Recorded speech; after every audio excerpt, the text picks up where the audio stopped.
matindi itong sinabi ni ni ni Panelo. Tila kakasuhan etong si Trillanes at etong mga tulad din ng AMLAC. Bakit? Diba? Yan ang ating pag-uusapan at iba pang mga bagay dahil napakaraming diversyon na ginagawa ng gobyerno para talaga mawala doon sa issue na sino ba ang mastermind. Napakaganda nga nung isang abogadong pinapanood ko, nakalimutan ko na uli yung pangalan niya. Sabi niya, kung hindi si Romualdez ang mastermind, kung hindi si Marcos ang mastermind, at sabi rin ni Zaldico, wala rin daw siya natatanggap. Sino mastermind? Baka ako, hindi kaya? Hindi kasi ganun eh. Sila yung nasa ibabaw, sila yung nag-aayos ng budget, sila yung nagbabalangkas ng budget. Ang nag-propose ng budget executive sa pamumuno ni Marcos, ang pumirma ng budget si Marcos, ang nag-deliberate ng budget, Kamara, at yung kanilang leader ang namumuno doon, pero hindi silang mastermind ng korupsyon. Sino? Si Rizal. Sino? Si Antonio Luna.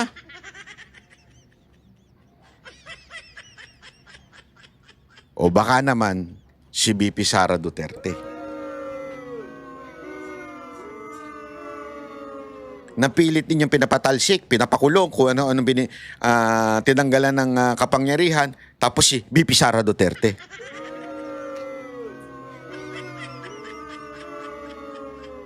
Di ba? Weird talaga eh. Kaya imposible ho ito mga sinasabi nitong mga animal na to. Anyway, pakinggan ho natin na ito hong pahayag o paliwanag ni...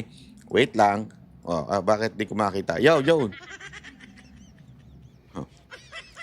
Yung pahayag po ni asa na ba yun? Nawawala. Ni Panelo. Napakaganda nito. Wag ho yung ito. Ito talaga yung pag nagpaliwanag maiintindihan mo talaga yung tunay na nangyayari. Okay ha, panoorin. Pinag-aaralan na ho namin kung anong krimen ang ididibanda namin dito sa opisyal sa AMLAC, pati rito kay Trililing. Dahil misrepresentation kumbaga estapa ang ginagawa ninyo. At nilalibel yun na yung pamilya kahit na hindi totoo.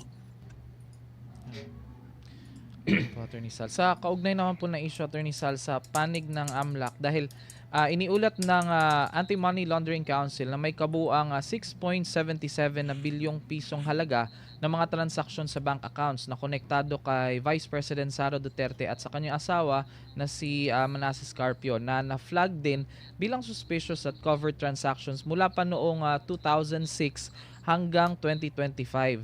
So, sa pagdinig ng House Committee on Justice, kaugnay nga nitong impeachment, kinumpirma ng AMLAC na may 313 na covered transactions at 17 daw dito yung suspicious transactions kay VP Sara at 300, ayun. So, may mga halaga daw na hindi malinaw ang pinagmulan o patutunguhan batay sa record. Napansin daw din ng AMLAC ang pagtaas daw ng transaksyon sa ilang taon, kabilang yung mga panahon kung saan umabot sa daan-daang milyong piso yung annual transactions. Giit ng AMLAC, patuloy lamang silang nagmo-monitor ng financial movements batay sa mga ulat ng bangko. Pero Attorney Sal, from 2006 hanggang 2025 yung coverage nung yung mga transaction, Attorney Sal. Ano pong reaction nyo dito? Ang ganito yun yung sinasabi kasi ng AMLAC, kinukumpirma nila yung mga bank accounts na meron ng ganong bank accounts. At kinukumpirma din nila na merong ganong pera doon sa mga bank accounts na nabanggit. Pero, teka muna. Alam po ninyo, bumalik tayo noong 2016. Noong 2016, yung mga bank accounts na yan, inilabas na yan ni Trilling. Yon. At Take note ha, trililing kasi. Yari na naman yan, mapipiko na naman yan. Ididemanda na naman si Panelo. Tinawag akong trililing. Si Panelo nagtawag sa'yo, Ako ang nag-abogado kay Presidente Duterte noon. Siguro mga 2-3 weeks before election, inilabas niya yan. Mm. Unang-una, yung mga bank accounts, kung totoo man na bank accounts yung binilabas niya, may problema na kagad doon kasi ang naglalabas lang ng bank account, ang bangko na may order ang hukuman. Pag ikaw ay naglabas niyan ng walang pahintulot na idinidikta ng saligang batas na hukuman lamang ang makakapagpadala ng isang kautusan upang ilabas yan, o kaya naman voluntaryo na nilabas, illegal yan. That's number 1. Number 2, nung nag-waive si Presidente Duterte na buksan, lumabas doon sa bank account niya sa BPI, ang pera niya ay 16,000 lamang.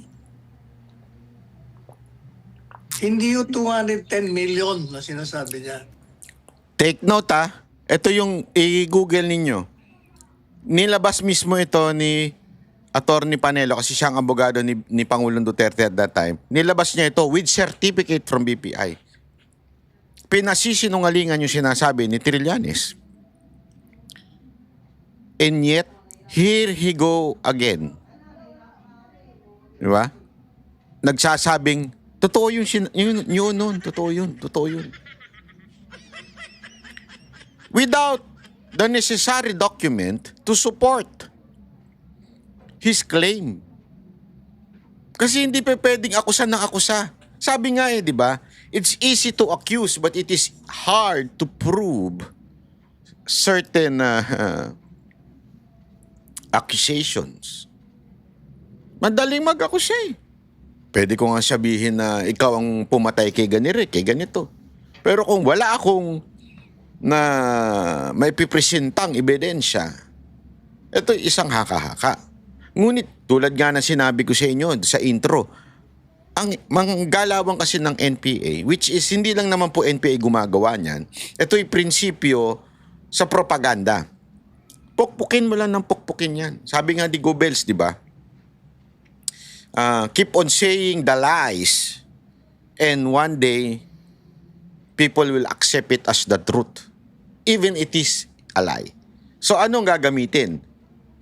Mga pagdinig, hearing, o di kaya social media, mga bayarang vlogger, o di kaya mainstream media. Araw-araw yan, pupukpukin nila. Totoo yan. Ang daming pera si BP Sara. Yan ang pinalalabas sila ngayon. Paulit-ulit yan. Daming pera ni BP Sara Duterte. Daming ganire. Ang daming discrepancy, bla bla bla. Pero pag titingnan mo, di ba sabi nga the devil is on the detail. Pag titingnan mo yung mga pinipresenta nila, lahat ay walang katotohanan. Kasi if they really say that there is such millions account o millions of money in that certain account, bakit di mo patunayan at ilabas mo? Kumuha ka ng certification. How? You ask the court. Kasi remember, sabi nga ni Panelo dito, unless the impeachment court, kasi ang impeachment court, the Senate, unless a court issue a subpoena or on a certain account, hindi pwedeng ilabas yan. Di ba? Kaya yung kanyang akusasyon will remain accusation until proven. But again, by the use of the mainstream media, which is the paid supporter of the NPA, ang mga mainstream media, they will keep on repeating. Buti na lang there is SMNI to counter that lies. Kasi nga, sabi nga ng SMNI, truth matters. Yeah. SMNI lang, mapapagkatiwalaan nyo. Kaya nga nandun ang Banateros para talaga isiwalat ang katotohanan. Na merong pera sa loob ng bangko. Pangalawa, meron na akong certification ng bangko, ang BPI noon. Kasi humingi ako sa kanila ng certification. Magpadala kayo ng pahayag o certification na mula nung binuksan niyang account na yan, walang transaksyon, walang deposito na umabot sa 210 million pesos. At sila sinabi nila talagang walang ganyan. meron dito 16,000 ang balance niya. Ngayon, inulit na naman ngayon ni Trillanes yan. Inilabas niya. Ayun! Ito namang AMLAC. Alam niyo, nagpalit ng nagpalit ng direktor kasi yung Bakit? dating direktor, pinipilit nila na gumawa ng mga payaglaban dito sa mag-asawang BP Sara at Manscarpio. Naku. Pati Presidente Duterte, Naku BP po, Sara, patay tayo dyan. Kitty Latcha, Ipulong. Meron silang pinagagawa. Ayaw gawin, kaya pinalitan. Naku naman. Oh, yun. Ang AMLAC, ang trabaho po niyan, pag humigit ng 500,000 o 500 piso ang deposito mo, automatic na monitor na nila yan. Binomonitor nila ang pasok at ang labas ng pera mo. Ang prinisinta nila, kasi sabi niya, mayroong ganitong 56 million, halimbawa. Sabi ng AMLA, totoo yan. Merong ganyan. Pero hindi yung ibig sabihin na yung 56 million na yun, talagang 56 million pesos yun. Yun. Bakit kanyo? Ganito, halimbawa, meron kayong deposit na 10 milyon sa bangko ninyo. Mm. Pag yan 10 milyon, siyempre nasa pangalan niya, di ba? Pag yan 10 milyon na yan, time deposit mo, makikita kagad yan sa AMLAC. Yung paglabas ng 10 million mo, record na nila, 10 million. Meron 10 million dito. Pag inilabas mo yan, papunta sa time deposit, 10 million na naman yan. Okay? Pag yan, di dumating yung kanyang period para kumita. Halimbawa, kumita ng 1 milyon sa 6 na buwan, halimbawa, 6 na buwan na time deposit. Di, pag lumabas yung deposit mo na kumita na ng 1 million, di maging 11 million na yan. Yung 11 million na yun, makikita sa record yun. Di kukunin mo ngayon, i-withdraw mo, ililipat. Kasi kumita na natapos na papasok mo na naman. Yun i-record na naman yun. I-record na naman. So pag dineposit mo na naman yun, i-record na ulit. Madalit sabi, yung 10 million mo, 4 times na sa record ng sa record ng AMLAC, naging 4 times bigger. So 10, 20, 30, naging 40 million na. Sa loob lamang ng 6 na buwan, sa record ng AMLAC, naging 40 milyones na. Kasi nga, ang nire-record nila, 10 million ang account mo, 10 million mo time deposit, 10 million ibinalik mo, balik ulit sa account mo. Tapos after another 6 months, eto ka na naman, pabalik-balik. Ay talaga, abot ho yan sa bilyon, sa 10 taon. Pero hindi yung ibig sabihin na ganyan ang pera mo kalaki. Nire-record lang kasi nila yung in and out flow. Ngayon, ang presentasyon nila, ito ang problema ho sa kanila. ang pagpresenta nila parang pinalalabas nila na ganun kalaki ang pera mo kahit na hindi. Hindi Yun. nila pinaliliwanag yung pinaliliwanag ko sa inyo ngayon. Mm. Na pag pumasok, record. Pag lumabas, record. Pasok ulit, Mm. kita. Ganun. Kaya nga, abot talaga sa 10 taon, aba, yung 10 milyon mo, sa 10 taon, baka umabot na ng bilyon yun. Baka nga milyonary na ako eh. Yan ang pinipresenta nila. Ayaw sanang gawin yan. Nung Kasi mahilig ako magpasok, maglabas ng pera dun eh. Na-enjoy ko lang, hobby ko lang. Oo. Papasok ako, tapos withdraw ko para may hawak ako. Pero gusto ko, kasi may ugali tayo na gusto natin nakikita yung bank account natin sa mga app na, uy, may pera ka. Diba? Pero at the same time, para kang hindi secure pag wala kang hawak na pera. Weird nga eh, di ba? May pagkaganon eh. So ako, maglalabas ako ng pera, halimbawa. Kailangan, gusto ko may hawak ko lang pera. Pero pag nabawasan yung bangko ko, babalik ko na naman. Tapos pagka nagkapera na naman doon, gusto ko hawak ko na naman yung pera. Pabalik-balik lang, pero actually same lang naman yun. Pero imagine niyo how many transaction yung nangyayari doon. Lahat yun tinototal. Mantakin mo, Brad. nung pinalitan itong bagong direktor, pero dahil bago na, siyempre nakisama na. Naku po, natakot patay na, tayo ayan, dyan. Ayan na. sinisiraan nila ng gusto ngayon. Ayun.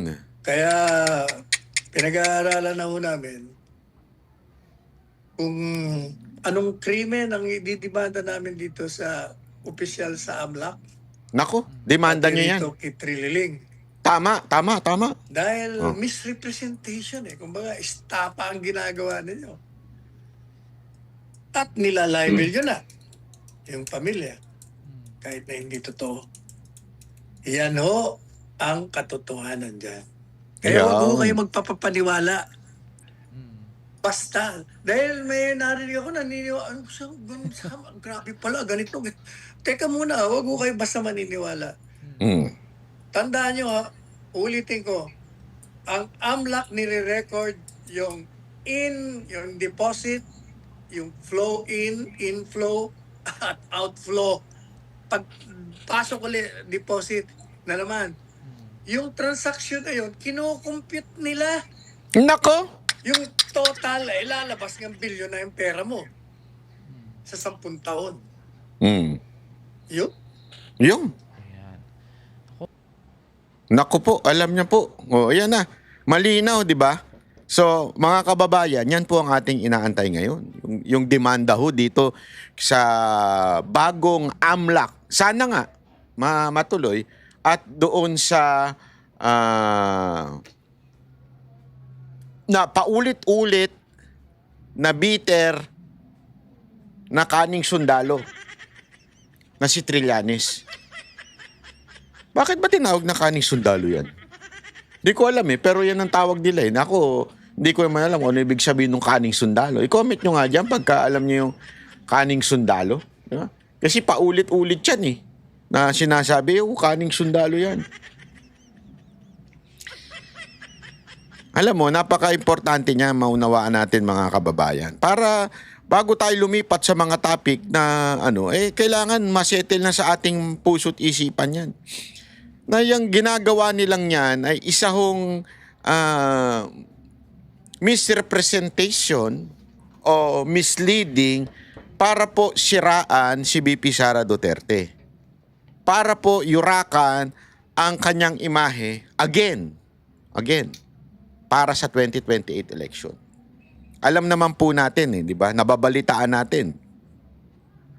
Umatras na si VP dating VP Leni Robredo o ngayon ay Mayor Leni Robredo. Yun lang yung kahit papaano umaabot sa kalahati ni VP Sara Duterte. Kasi the rest, wala sa kalahati, di ba? Pagdating sa survey, wala sa kalahati. Alam mo, maniwala ko kayo sa hindi. Ito sa ginagawa nilang paninira kay VP Sara Duterte na unti-unting nalalantad yung kasinungalingan, unti-unting nalalantad yung ginagawa nitong mga congressman. Tandaan ninyo ito yung mga congressman at politiko na di umano ay nabigyan ng mali-maletang pera. Para saan? Doon sa mga ghost flood control. Kung babalikan ninyo yung mga pangyayari na yun, marami ang nangamatay dahil diyan sa flood control na yan. Na para sana iligtas ang buhay ng bawat isang Pilipino. Pero dahil nga po sa tindi ng pagnanakaw sa kaban ng bayan at ibinigay sa mga ngayon ay linis-linisang nag-aakusa kay BP Sara Duterte, hindi lamang ng mga congressman, pati ng ilang dating mga politiko, eto ho'y mga nabigyan. Allegedly. Ng bilyon, milyon. Para saan? Para again, idiin si BP Sara Duterte. Kaya yung mga yan, walang kaluluwa yung mga yan. Wala nang kaluluwa, mga false prophet pa. Bakit? Again, para lang ibagsak si Vice President Sara Duterte. From the very beginning of Marcos' term, maalala ninyo, yan na kagad ang nasa utak nila. PI. Ano yun? People's Initiative. Para baguhin ang konstitusyon dahil alam nilang hindi mananalo yung kanilang dambuhalang boss dyan. Gagawing parlamentarya tayo, hindi dahil para maayos ang ating bansa, ngunit para maging prime minister yung kanilang boss. Dahil again, wala na tayong say kung sino ang magiging pinuno ng ating bansa. Kung hindi, sila-sila na lang. At yan dahilan na yan ay tila ang dahilan hanggang ngayon. Kaya ginagawa ito mga impeachment. The goal of this impeachment ay hindi na makatakbo si BP Sara sa 2028. They will do everything to the point selling their souls to the devil. Tatanggap ng pera. Wala na silang pakialam, masira man sila sa politika basta may pera sila at manatili sa kapangyarihan. Para lang mapabagsak ang BP Sara Duterte. Lalong-lalo na ngayon kung saan umatras na si Robredo. Pakinggan. Umaasa pa rin ang ilang kaalyado na tatakbo sa 2028 presidential race, si Naga City Mayor Robredo, kahit desidido siyang maging re-electionist na lang. Dapat anyang huwag umasa sa isang savior, sabay banggit sa mga pwedeng tumakbo sa 2028. May nabanggit ding mga mayor na pwede kung nasa edad na. Nakatutok si Mav Gonzalez. Buo na ang desisyon ni Naga City Mayor at dating Vice President Leni Robredo na huwag tumakbo sa pagka-presidente, vice-presidente o senador. Ever since man, pag kandidato kong Naga, klaro sa kuya, na din ako mabalik ng national. Si mga habo sa kuya, nangungutya na nahiling binangayayan, mabaribay man ang isip. Ang plano niya, maging re-electionist sa 2028 dahil nakikita niyang mas epektibo siya sa lokal na pamahalaan. Matagal na anya niya itong sinasabi sa mga kaalyado niya.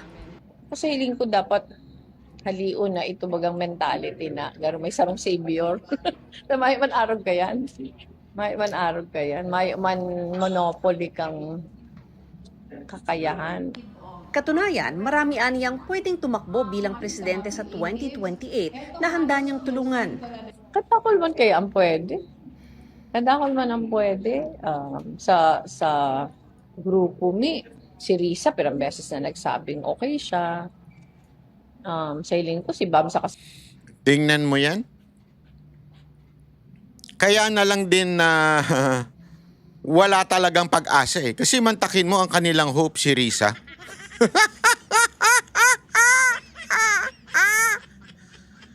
Ang kanilang hope si Risa Ontiveros. Kaya talagang they have to disqualify BP Sara Duterte. They have to do it as magpatakbo ng medyo hindi sila gagalawin. Yung hindi maingay pagdating sa korupsyon. Maingay lang sa away pamilya. Pero pagdating sa korupsyon, hindi nagsasalita. Di ba? Siyempre, yan ang kailangan nila. Oh, tama, mali. Tuloy. Tingin ko pwede man yan. Although pareho nagsabing Hapo Linda. Nagbanggit din siya ng mga pangalang mula sa mga lokal na pamahalaan, bagaman ng ilan, posibleng hindi pa aniya pwede sa 2028. Sailing ko si Vico would make a good president. Si Vico? Pambihirang buhay, ere, oo. Pambihirang buhay, ere. Ako, hindi naman ako, napakahilaw pa, sobra. Hindi. Alam mo, makikita mo naman yan sa lungsod. Kung siguro yung Pasig, masasabi mong kaya nang pumantay sa Davao City, go. Hindi, why not? Ako, para ako sa bayan eh. Kung anong kagaganda ng bayan, bakit hindi? Di ba? I think Vico Soto is a good mayor. No question about it. Pero para sa akin, kulang pa. Kulang pa. Bakit? Yun yang sa issue ng flood control. Anong ginawa niya? Pumunta sa kamera, binanatan lang yung kanyang kalaban. Na si Diskaya. Hindi, kayo, hindi nyo ba nakikita yun? Para sa akin, even if you are just a mayor, hindi pa pwedeng ang concern mo laang ay yung iyong city. So, nung time na yon, pwede ka na sanang nagsalita, pero hindi niya ginawa. Again, does it make you a bad mayor? No. You're a good mayor. You're good at that particular job. But being a president, I think, malabo. Hilaw. Kaya nga ako, di ba, sinabi ko sa inyo yung komento ni Isko. Isko is a friend. Ako, hanga ako kay Isko. No question about it. But for now, for me, Isko, magstay ka lang muna sa Maynila. Kasi your heart, your vision is for Manila. Maybe someday, pwedeng pang Pilipinas. We do not know. But for now, since hindi mo kayang itong banggain ng administrasyon dahil ginagawa mo ito sa Maynila, therefore, pang Maynila ka lang muna. Ganon din kay Vico. We're being fair. Dahil ngayon, hindi mo kayang humirit para sa pang-nasyonal, aba, diyan ka na lang muna sa Pasig. Stay in Pasig. You're a good mayor in Pasig. Pagandahin mo ang Pasig, katulad ng Davao City, then go for the national. But for now, hilaw. Ang ano lang talaga si Edad. Ang sarupan na hiling ko matibay na mayor na would make a good president, si Joy Belmonte. Pero sa pagitan niya at ng mga nabanggit niya, siya pa rin ang mas matunog. Tulad ng isang nag-leak na presidential survey kung saan siya ang pumapangalawa kay Vice President Sara Duterte. Binanggit yan ni Senador Kiko Pangilinan sa isang post. Ang mga numero umano ngayong 2 taon pa bago ang 2028, mas malakas aniya sa numero ni Robredo noong bago pa ito tumakbong Pangulo noong 2022. Kung makakabuuan niya sila ng koalisyong mas malawak sa nabuo noon, ay posibleng manalo si Robredo sa 2028. Kaya sabi ni Senador Kiko Pangilinan na binanggit ni Robredong isa sa mga pwedeng tumakbo, ginagalang man niya ang desisyon ni Robredo, naniniwala raw siyang makakatulong sa interes ng bayan kung magbago ang isip ni Robredo. Sabi pa ni Pangilinan na Liberal Party Chairman, kung hindi aniya tatakbo si Robredo ay hindi siya mapupunan ng ibang pambato mula sa kanilang hanay. Baka lumiit pa aniya ang tsansa ng panalo. Ginagalang din ni dating Liberal Party President Butch Abad ang desisyon ni Robredo. Pero kung may iba namang alternatibo, kailangan aniyang pag-usapan ng partido. That opens up discussions on who should be it for the opposition. But I don't have any ideas, but there are people they like.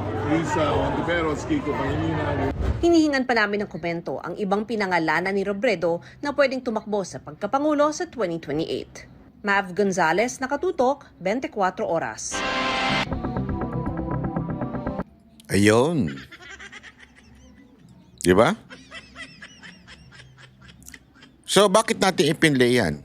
Kasi nga mga kababayan, may importante nating maunawaan na itong mga ito, it's because of the 2028 election. They're really trying to find someone that can beat BP Sara Duterte.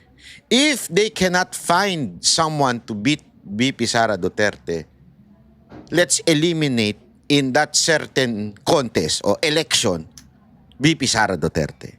How to do it?